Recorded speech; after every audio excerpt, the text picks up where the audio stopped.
Anak sekolah kelas 3 SMA biasanya ngalamin momen sibuk nih yang namanya nyiapin diri buat ujian kelulusan. Dan setelah itu nyiapin diri lagi buat ujian masuk universitas terbaik, ya kan?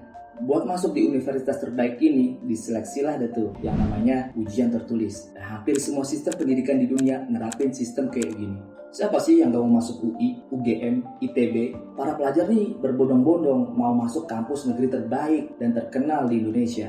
Tapi berbeda sama pelajar SMA yang ada di Cina, Pak. Banyak dari mereka yang lepasin kesempatan untuk masuk universitas negeri di negaranya. Mereka justru lebih milih kuliah di luar negeri. Para pelajar Cina ini niat banget untuk kuliah di luar negeri. Bukan cuma buat gengsi-gengsian doang, Pak. Kuliah di luar negeri ini malah jadi pilihan yang rasional, Pak, di sana. Istilahnya sadar diri sama kemampuan otak. Mereka nggak mau untuk berambisi menempuh pendidikan di perguruan tinggi terkenal yang ada di Cina, kayak Universitas Tsinghua atau Universitas Peking. Kenapa? Karena pelajar di Cina ini sadar kalau mereka bakal menghadapi ujian nasional tersulit di dunia. Ujian ini dikenal dengan nama Gaokao. Pelajar di Cina cuma dikasih kesempatan 1 kali pas seumur hidup buat ikutin ujian seleksi masuk universitas negeri. Pertaruhan hidup dan masa depan ada di ujian Gaokao ini, Pak. Gak heran, ada banyak kasus bunuh diri dan skandal yang menyelimuti proses ujian masuk universitas bergengsi di Cina, Pak. Bareng Gojo Velani, kita ulas kisahnya di video berikut ini.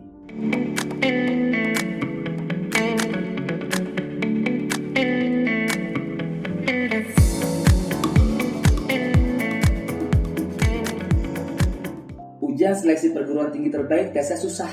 Ya wajar, Pak, namanya juga nyaring kandidat yang terbaik tuh. Apalagi buat yang gak pernah belajar. Masalahnya, Gaokao ini adalah ujian masuk perguruan tinggi di Cina yang menjadi ujian tersulit di dunia. Dibanding sama ujian masuk Universitas Harvard dan Oxford, tingkat kesulitan di Gaokao ini melampaui universitas papan atas dunia, Pak. Tingkat kesulitan ujian Gaokao ini bukan dari materi soalnya aja, Pak, tapi dari materi pelajaran yang diuji itu banyak banget, Pak. Sampai-sampai ujian ini tuh memakan waktu kurang lebih 9 jam dan berlangsung selama 2 atau 4 hari, tergantung dari lokasi tempat ujian ini berlangsung, Pak. Media Guardian menyebutkan kalau Gaokao ini berisi soal yang terlampau sulit untuk kategori pelajar SMA. Matematikanya aja udah hampir menyerupai perhitungan di universitas. Tapi yang bikin Gaokao ini menakutkan adalah ujian ini cuma satu-satunya jalur buat masuk universitas idaman di Cina. Dan hanya bisa diikuti 1 kali seumur hidup. Buat masuk Harvard dan Oxford aja ada beberapa jalur kan. Gagal buat masuk universitas terbaik di Indonesia juga lu bisa nyoba di tahun depan. Ada bahasa masyarakat di Cina, ketika Anda gagal Gaokao, maka hidup Anda sudah gagal. Sampai segitunya, Pak. Makanya pada saat momen Gaokao ini berlangsung, para pelajar di Cina tuh diarak layaknya seorang pahlawan. Para orang tua udah bersuka cita nyambut anak-anak mereka setelah ujian. Kuil-kuil otomatis sudah penuh deh tuh sama orang tua murid yang berdoa. Dan buat ngedukung ujian perguruan tinggi ini, kota-kota di Cina ini sampai berlakuin lockdown, Pak. Lalu lintas dikurangin, siswa-siswa diberi akses prioritas secara gratis dengan menggunakan angkutan umum. Dari semua kesulitan Gaokao yang udah gue sebutin tadi, lu masih harus menghadapin persaingan yang ketat, Pak. 10 juta peserta Gaokao, cuma 200.000 peserta yang akan diterima di universitas negeri. Gokil kan? Gaokao ini bukan semata-mata ujian, Pak. Bagi jutaan orang, terutama mereka yang bukan dari kalangan pejabat, Gaokao adalah tiket menuju kesuksesan dan naik ke sosial ekonomi yang lebih tinggi pastinya. Orang-orang Cina nyebut istilah Gaokao ini dengan Dumu Qiao atau jalan hidup yang sulit yang mesti ditempuh setiap orang. Jadi gak heran deh tuh kalau banyak ratusan ribu pelajar di Cina kuliah di luar negeri. Jadi paham kan tentang Gaokao ini? Di satu sisi, Gaokao ini bagus untuk mencetak generasi yang unggul, Pak, dan jadikan Cina sebagai negara adidaya seperti yang kita kenal sekarang. Tapi yang namanya berlebihan pasti ada dong efek sampingnya, ya kan? Ujian Gaokao dapat banyak kritikan, bikin pelajar dapat tekanan yang luar biasa hanya dari 1 ujian aja. Masalahnya tekanan ini bukan cuma dari pelajarannya aja, tapi juga tekanan dari keluarga yang berharap banget anaknya untuk lulus ujian Gaokao ini. Ketika mereka sukses, keluarga otomatis berharap dia menjadi orang yang sukses dan kaya. Akhirnya banyak dari mereka yang tertekan sama kondisi tersebut dan memilih jalan untuk bunuh diri, Pak. Gaokao dianggap sebagai pintu gerbang kesuksesan, Pak. Otomatis banyak juga peserta yang mencoba untuk curang dong. Nyonteknya bukan lagi nih, Pak, ngelirik kiri kanan ya kan, tapi nyonteknya udah ala-ala James Bond. Lu lihat aja apa yang dibawa. Kacamata, pulpen, sama penghapus buat komunikasi. Malah ada nih yang ngumpetin alat komunikasi di pakaian dalamnya, Pak. Gokil. Otomatis panitia ujian ini juga nggak mau kalah, Pak. Semua peserta ujian harus diperiksa sama yang namanya metal detector. Dan tiap-tiap ruangan dilengkapi dengan CCTV. Gedung-gedung ujian ini disteril dari orang luar. Panitia ujian juga meriksa tuh sinyal radio dari dalam atau dari luar gedung. Gokil emang Cina. Semua teknologi anti kecurangan ini nggak ada apa-apanya, Pak, dan kalah sama yang namanya the power of orang dalam.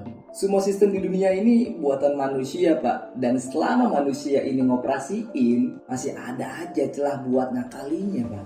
Sistem seleksi perguruan tinggi negeri bergengsi di Cina ini ditemukan skandal kecurangan di dalamnya. Kasus ini menimpa ke salah satu peserta ujian di Cina yang bernama Chen Chunshui pada tahun 2004. Sebenarnya kasus ini kasus lama, Pak, tapi kasus ini kebongkar setelah 16 tahun lamanya. Jadi Chen Chunshui ini ikut gaokao pada tahun 2004. Lu harus ingat ya, pada zaman 2004 itu belum ada yang namanya smartphone dan akses internet juga masih minim, Pak. Anak-anak kelahiran tahun 80 sampai 90 ngerasain gimana zamannya nungguin banget surat kelulusan yang dianterin dari Pak Pos, ya kan?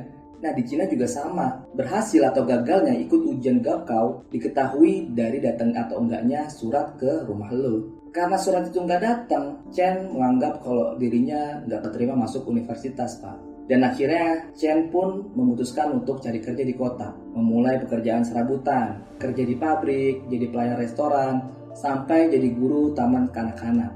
Kenapa nggak mau kuliah di swasta ya? Padahal Obama aja kuliah di BSI. Kalau kuliah, BSI aja. Chen bukannya nggak mau kuliah di swasta, Pak, tapi dikisahkan kalau dia ini berasal dari keluarga petani yang miskin yang tinggal di desa. Karena Chen lebih memilih jadi guru, dia butuh dong yang namanya pendidikan yang lebih. Pada bulan Mei tahun 2020, Chen mendaftar kuliah kelas karyawan. Waktu Chen lagi masukin data ke halaman situs resmi pemerintah, Chen baru tahu nih kalau dirinya terdaftar sebagai mahasiswi di Universitas Sangdo Teknologi pada tahun 2004 dan lulus pada tahun 2007. Kaget sekaget-kagetnya Pak si Chen ini. Dia baru sadar kalau selama ini dia dicurangi. Kasus si Chen Chunshui ini diangkat oleh media pemerintah dan jadi perhatian publik Tiongkok. Diketahui penipunya bernama Chen Yangping. Chen Yangping ini berasal dari desa di kabupaten yang sama kayak si Chen Chunshui. Hasil dari ujian Chen Chunshui mendapat nilai 546 dari 750. Sedangkan perempuan penipu ini nilainya cuma 303, Pak. Yang jadi pertanyaan besar, gimana caranya Chen Yangping bisa memanipulasi sistem dan seleksi ujian yang ketat ini? Kasus ini ngebongkar praktek KKN dari atas hingga akar-akarnya, Pak. Gimana enggak? Chen Yangping ini bisa memanipulasi sistem dan mengelabui Chen Chunshui berkat pamannya yang ternyata adalah wali kota di wilayah itu. Si paman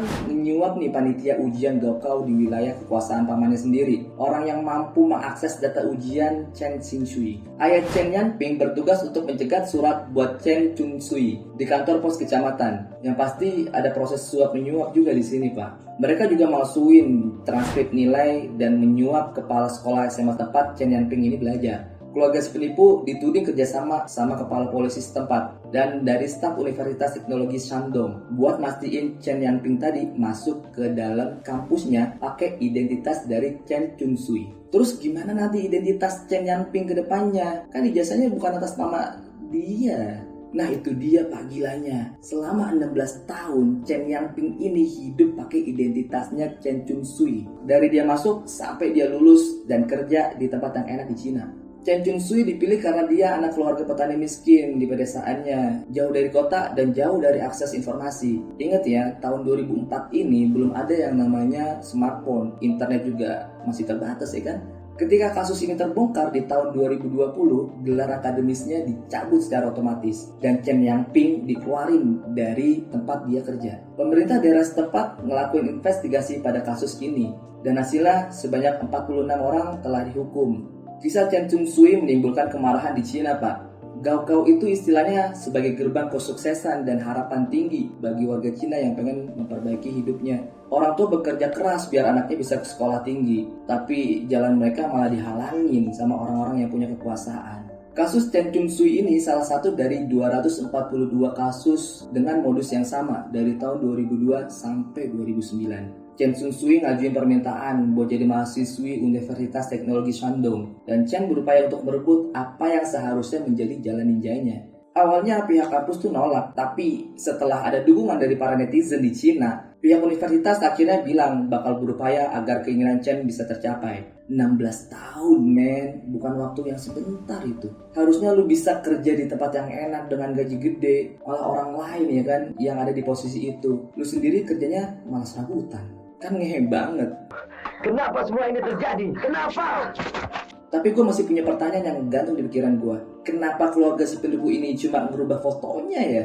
Kenapa nggak sekalian diubah identitasnya? Dan gue nggak dapet jawaban. Mungkin salah satu dari kalian ada yang tahu. Kalau yang tahu silahkan tulis komentar ya. Oke, mungkin cukup sekian penjelasan dari kasus Gaokao ini. Ujian tersulit di dunia dan segala skandal yang ada di dalamnya. Like kalau lu suka sama konten ini, dan subscribe untuk yang belum subscribe. Gue Jovelani, pamit undur diri.